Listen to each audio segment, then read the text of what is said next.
better to give. A young man, a student in one of the universities, was one day taking a walk with a professor who was commonly called the student's friend, from his kindness to those who waited on his instructions.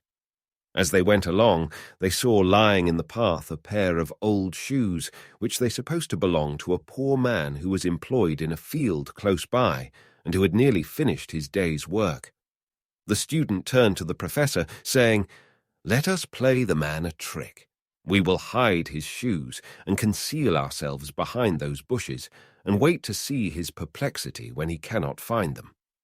"My young friend," answered the professor, "we should never amuse ourselves at the expense of the poor.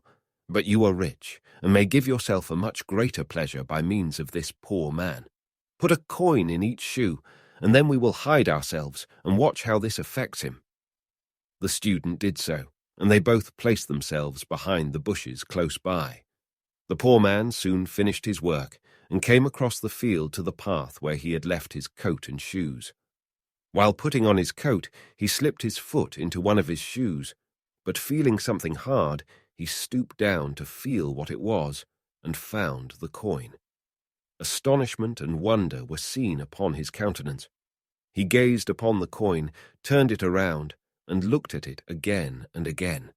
He then looked around him on all sides, but no person was to be seen. He now put the money into his pocket and proceeded to put on the other shoe, but his surprise was doubled on finding the other coin. His feelings overcame him.